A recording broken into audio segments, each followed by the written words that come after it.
Good morning, buddy. It is Tuesday, January 20th, which means we are officially 1 year in to the Trump administration. 1 year down, three to go. And I think we can all agree not a good year. Pretty rough, to be honest with you. In fact, my day is off to a not great start. I'm a little behind on starting the stream today because I was trying to make myself a cup of coffee real quick and forgot to put the coffee in it. So I just made myself a big old cup of hot water. So not a great year, not off to a phenomenal start in the morning for me either. Nevertheless, we persist, right? Because that is all we can do at this moment is keep pushing forward and try to get through these next 3 years in one piece, honestly. I mean, in one piece as a country, in one piece as individuals, and hopefully we still have a country at the end of all of it. Right now, not looking so great, but nevertheless, that's what it is. Look at this already in the chat here. We've got Australia, we've got Canada, we've got the UK, and of course, we've got New York. Where else we got? Pennsylvania. All kinds of great places tuning in this morning. So thank you all for that. And obviously, we got to talk about what that lunatic in the Oval Office did overnight.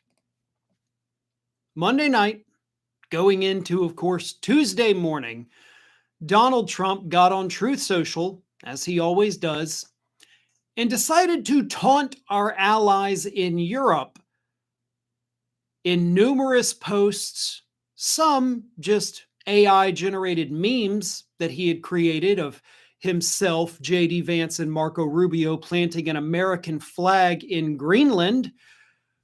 But the first post was this. Trump said, quote, "I had a very good telephone call with Mark Rutte, the Secretary General of NATO, concerning Greenland.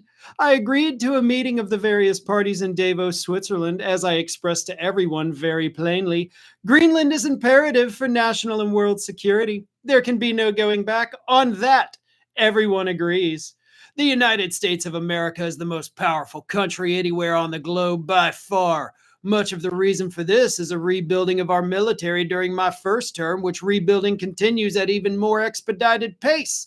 We are the only power that can ensure peace throughout the world, and it is done quite simply through strength. President Donald J. Trump."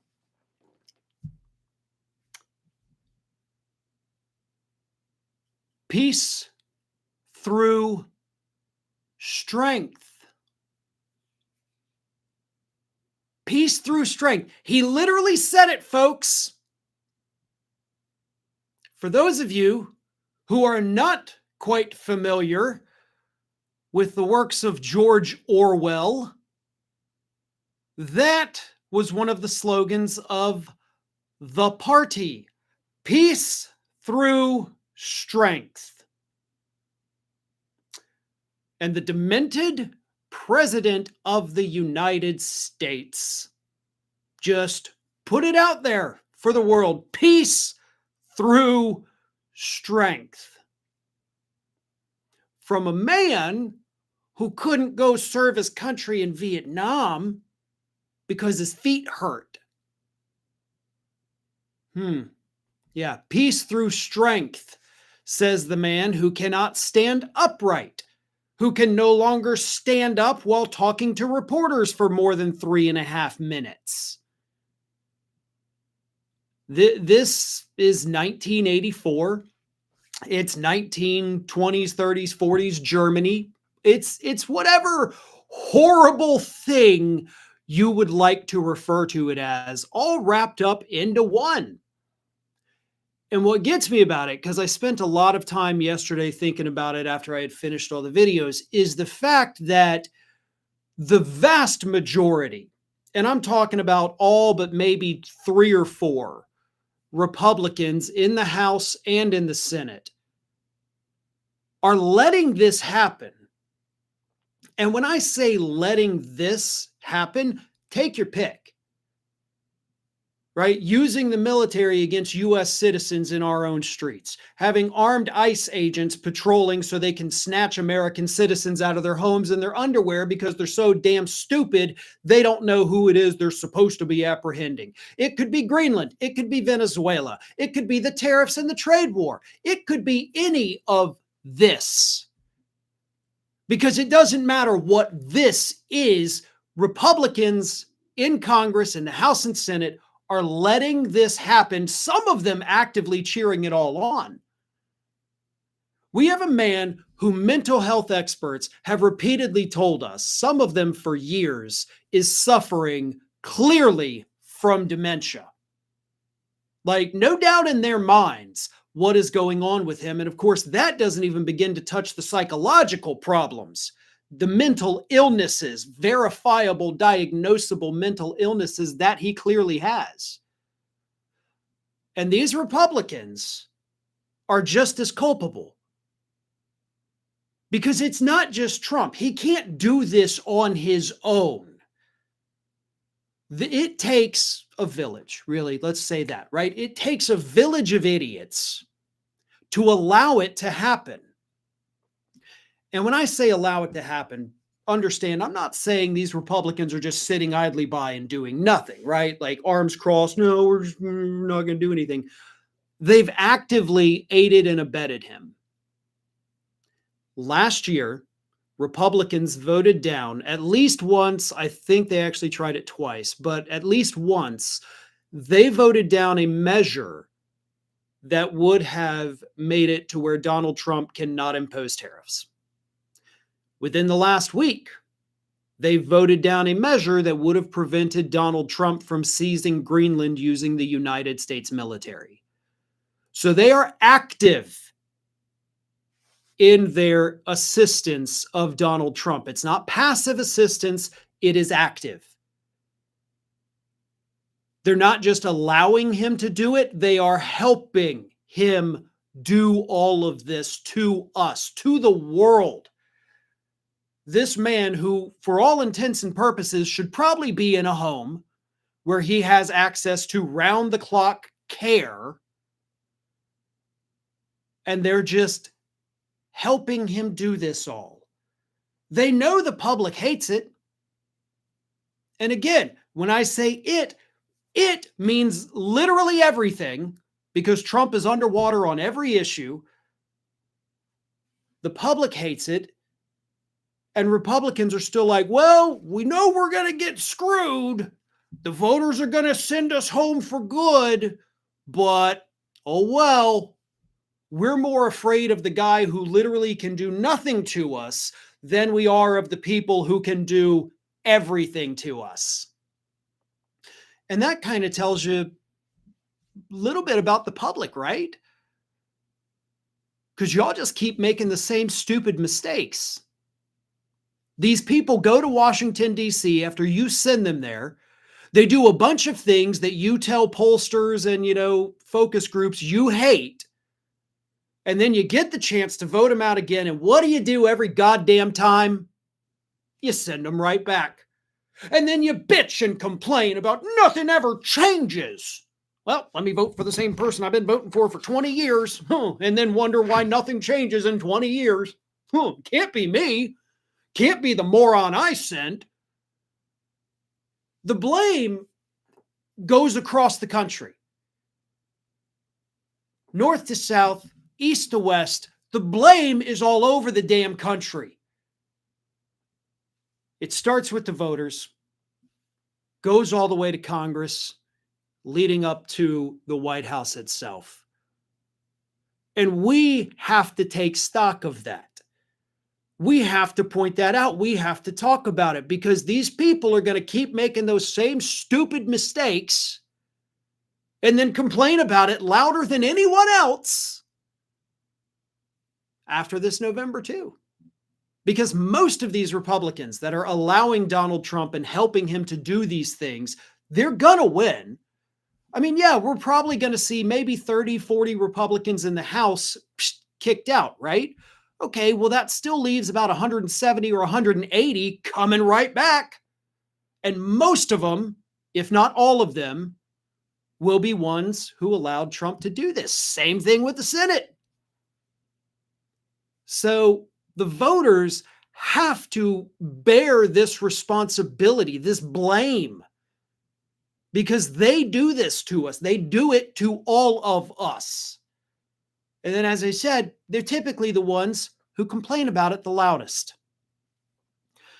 Let me deal with some super chats here real quick. I appreciate all of the super chats. That was a weird way to phrase that. The Great Gatsby says, may I make a quick request? Can you label videos that are from live streams as live clips? It's kind of confusing when I've already watched it live.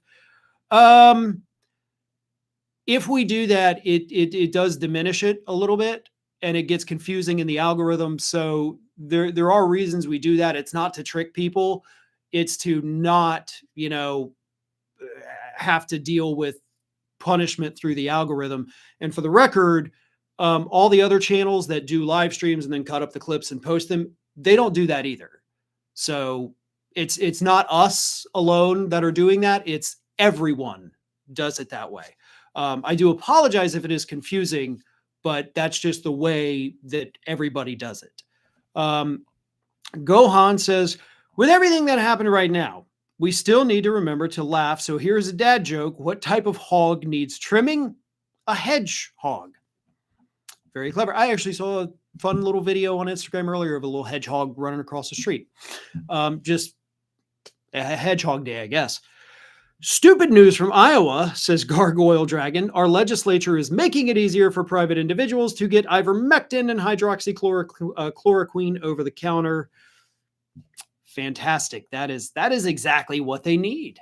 If these idiots want to take that nonsense, honestly, let them go deal with spending hours and hours and hours in the bathroom as their intestinal linings are shed painfully from their bodies because they're taking horse dewormer. Excuse me. Let them. They deserve the discomfort and all of the nasty other side effects that come along with taking those potential medications. Hollywood says, hi, Farron. Just wanted to thank you for all you do. Strange as it sounds, watching your live before bed gives me small hope and comfort for the future. Keep up the good work. Well, thank you very much. V-Man says, Farron, MAG is attacking Denmark for how they treat Greenland when Denmark gave Greenland the sole authority to declare independence on its own when U.S. territories have to wait for Congress to get off its lazy ass to address it. Yeah. Greenland has been, of course, under Denmark's control for many, many years. Denmark is not treating Greenland the same way that we treat, Puerto Rico. Like you have no authority, you have no power. Yeah, you can send representatives, but they actually can't even vote. All this stuff, like we are the colonizers. Greenland has its own governing body. They have their own, form of government, basically. Denmark is just kind of there as almost a parent, like, hey, if you need something, you let me know. So they're not, as far as I know, perhaps I am wrong. Well, I don't want people from Greenland saying, actually, we're super oppressed. If that's the case, let me know. But it doesn't seem to be the situation there. Great Gatsby response says, gotcha. Well, thanks anyways. Haha. I appreciate it. And yeah, I wish there was something more we could do with it. But it kind of just is the way it is. Jedi Protector says, it seems as though everyone in the U.S. has the collective memory of goldfish. We can't seem to get a break in the IQ department. Very well said. And that is the problem. I mean, I think of the Capitol riot a lot with regard to the voters. After the Capitol riot, it was, oh my God, this was shocking. This was horrible. Never again. This guy will never go back to Washington, D.C. And then 4 years later, 4 years and 2 weeks later, he's getting sworn in as president again. They didn't care. They forgot. They forgot about the horrors of that day. And they just did it again. They forgot about how horrible his first administration was, the recession, the inject disinfectant to fight COVID. They just forget every horrible thing that ever happens and end up making the same stupid ass mistakes again. And I don't know what it is. I don't know if there's, an IQ problem here in the United States, an education problem. We definitely do have that. Or if it's just the media these people are consuming. I genuinely don't know. I think it is a combination of all of them, but that's what's kind of screwing us as a country every couple of years. And we just go through these cycles. But, we're not going to fix that overnight, unfortunately. So we, the folks who are not falling for the same stupid crap every 2 years, have to suffer the consequences of the morons who do.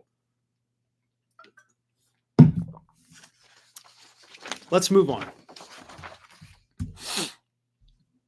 Stephen Miller, the deputy White House chief of staff, who appears to be more of a vessel for the reincarnated spirit of Joseph Goebbels himself, announced this week that local law enforcement officials in the state of Minnesota have been ordered to, quote, surrender to federal agents.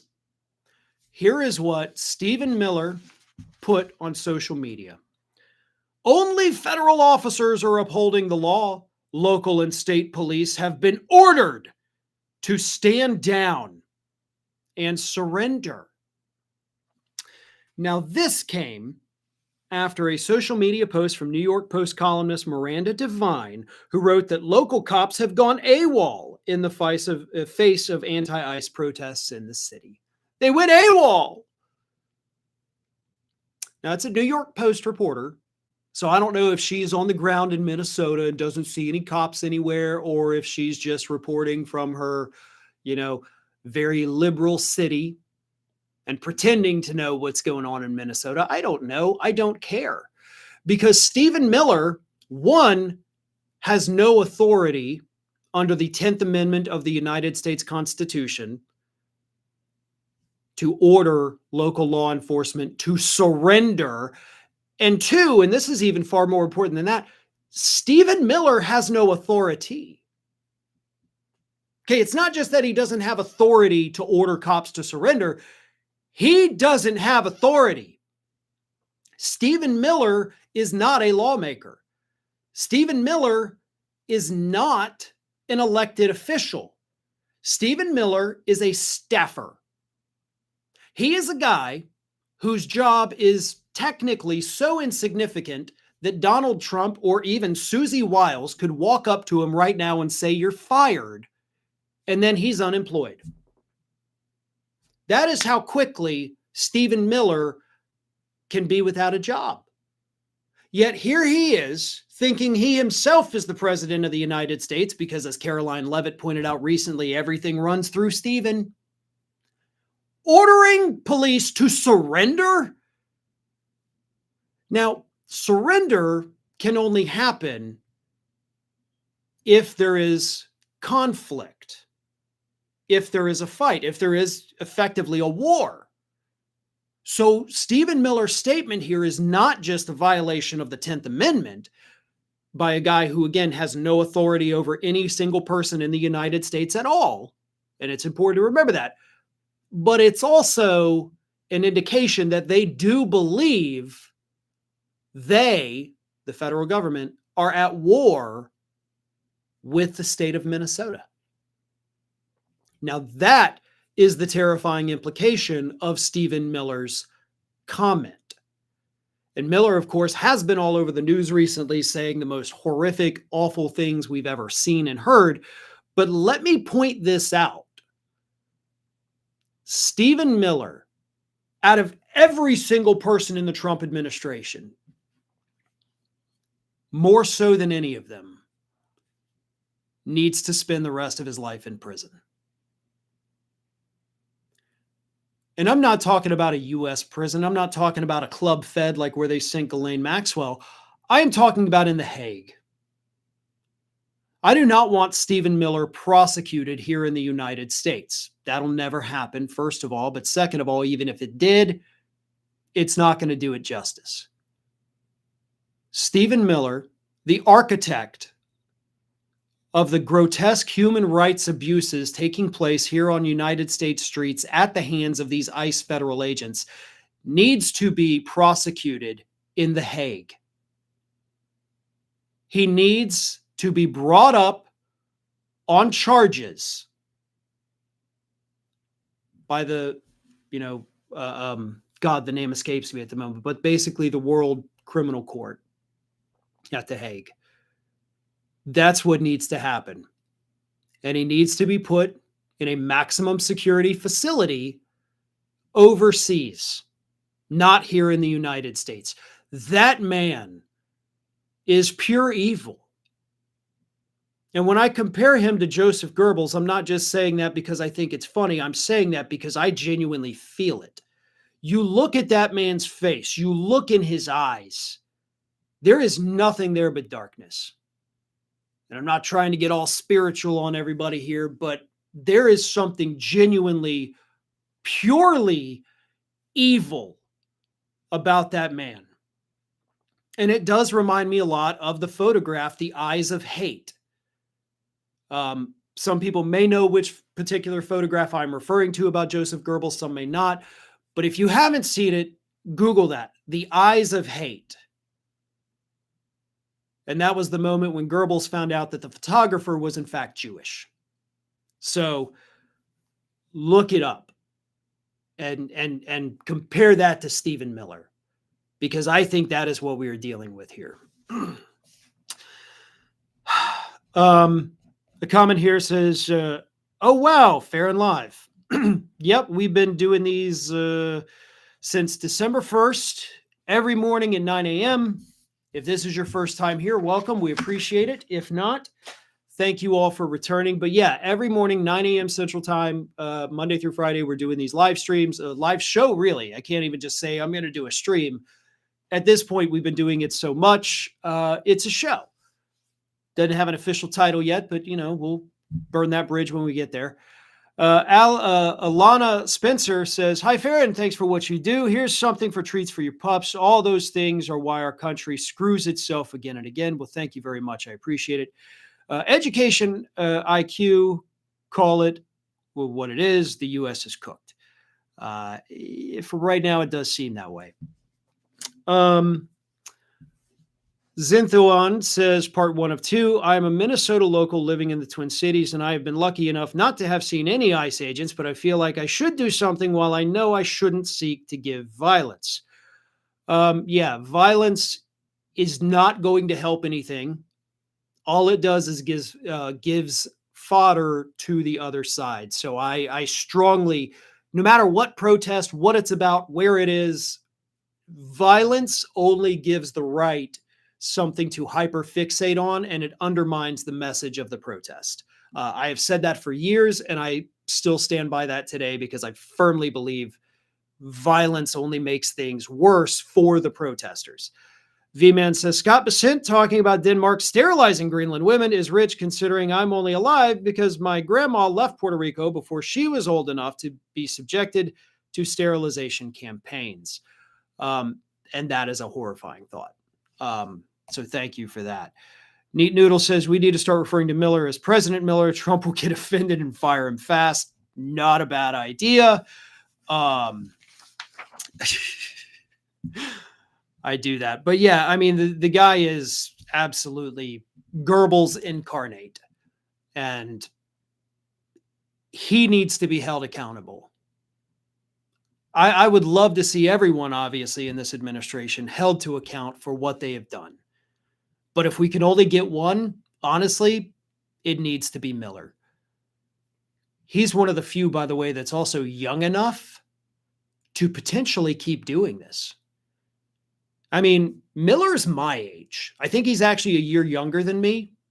I like to think I look a little younger than him. I would think, maybe hate hasn't aged me the way it's aged him.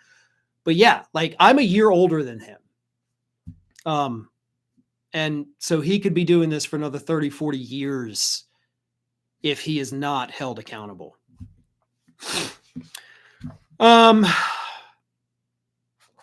We might be getting a ruling from the Supreme Court this week on Donald Trump's tariffs. And unfortunately, no matter what that Supreme Court says, whether you can or cannot do tariffs, the Trump administration, via their top trade representative, Jamieson Greer, announced a couple days ago that we're going to do tariffs no matter what.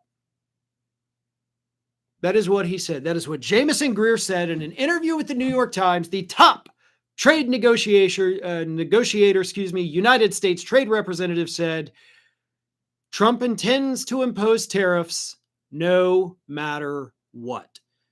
Even if the Supreme Court rules as tariffs unconstitutional in its ruling, which could come as soon as Tuesday, it says, Trump has plans to add new tariffs, quote, to start the next day and to respond to the problems the president has identified, Greer told the New York Times.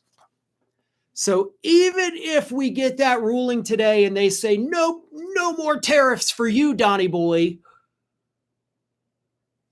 his response, his preemptive response as well, I'm going to do it anyway.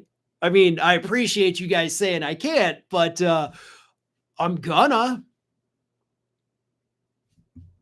And honestly, for Donald Trump, why not? Right? Who's going to stop you? Even if the Supreme Court tells you no, and then you do it anyway, violating an order from the Supreme Court, what's going to happen to him? Right? Are they going to come and arrest him? Are they really going to send the Supreme Court's sergeant at arms to the White House to knock on the door and drag him out in his underwear while he was trying to take a shower? No. They'll just say, okay, well, shit, I don't know what to do. I mean, we said don't. He's doing it anyway. I guess we're done. That's the problem. That is the problem with the way our government is set up. Oh, we've got checks and balances, sure, but we don't, because all it takes is for one demented lunatic, Trump, to just say no, and then the whole thing falls apart. Like, there are no backups. There are no real mechanisms in place to force compliance. We have nothing. Like, there's nothing we can do. So our system of checks and balances, so, written in stone in our Constitution, are totally meaningless when you just start to kind of poke a little bit of holes in them. You realize, like, well, wait a minute. Yeah, I mean, they can look over my shoulder and tell me no, but they can't do anything to me if I don't listen to them. So I know it wasn't the intent of the founding fathers, but we are set up as a country to effectively become a dictatorship. Overnight, almost. Because Trump can defy Congress. What are they going to do? Well, we're gonna put in a warning here that says we don't like this. Okay. Oh no. Well, we're gonna subpoena him, and he's gonna have to come to a hearing. Oh. Well, we could ask the DOJ to arrest him. Really? Is Pam Bondi going to do that? I mean, Pam Bondi herself is already now violating a law from Congress, the Epstein Files Transparency Act, for 4 full weeks. We've just entered week 5 of Pam Bondi violating a federal law signed by Donald Trump himself. And what can we do about it? Nothing. That's the worst part of it. That has been the worst part of this entire last year. The sad realization that our institutions have failed us. The sad realization that when it comes down to it, if some person, again, a dementia patient, wants to take over and be a dictator of the United States, we're powerless to stop them. And that's where we are as a country, and that's why we are where we are as a country. So it doesn't matter what the Supreme Court rules. They've preemptively said tariffs are not going away. We're going to keep doing it. So if the ruling comes out today, if it comes out tomorrow, a week from now, whatever, who cares? We already know he's not going to comply. And we already know the Supreme Court will do nothing to try to force him to comply. A bunch of super chats coming through. Let me get to these.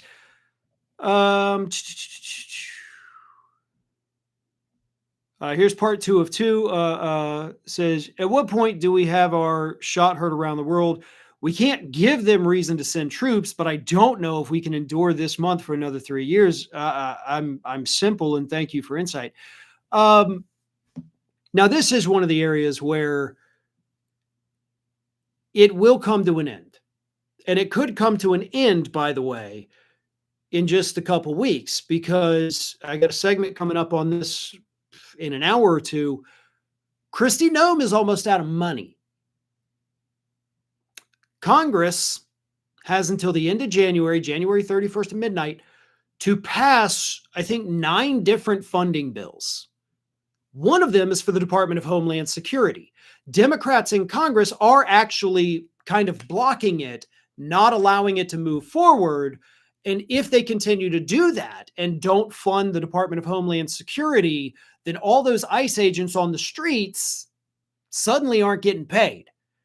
And they can't afford hotels. The hotels are already shutting down, keeping them out, which is great. So they may all be forced to go home in 12 days because there's no money. So that's a little bit of a silver lining there that could happen with those ICE agents in Minnesota and, of course, all over the entire country. Alana Spencer says, oh my God, Stephen Miller reminds me of Barty Crouch Jr. from Harry Potter as he keeps licking his upper lip when he talks. I haven't seen that, but I mean, just as evil. Test Tube Baby Spy says, have you seen American Psychosis by Chris Hedges? It's a good insight to the American mentality. I have not. I typically do like Chris Hedges, but no, I have not seen that one. As a Canadian, I'm pissed at the disrespect. I don't blame you for that. Nonviolence didn't work well for Jews before World War II. Yeah, look, obviously, there are different sets of circumstances. When I'm saying violence doesn't work when you're out there doing these protests, it's not the same situation as people being rounded up and sent to death camps, okay? That is oppression by the federal government, literally killing millions of their own citizens. So yeah, I think we can all agree that maybe different sets of circumstances, right? I mean, I appreciate the comment, but let's not do the apples to oranges. Let's not say, well, this didn't work over here. What I'm talking about is when you end up with protests and you do have people that like start a fire, and then suddenly for the next 5 fucking years, we listen to conservative media tell us that Portland, Oregon was burned to the fucking ground, right?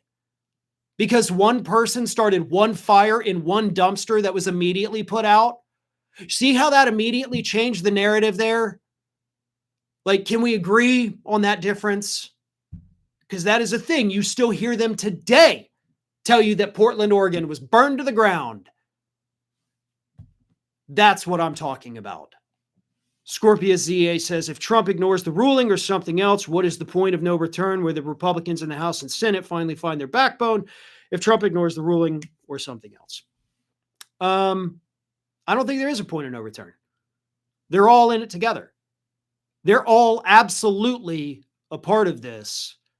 And the only point of no return we have is the midterms. That's it. Voting these people out. We do have to suffer through this for the entire year. There is not going to be a great Republican resistance. There is not going to be these people standing up and fighting back and saying, no, enough is enough. They're cowards. They're pathetic. And they don't know how to govern or lead.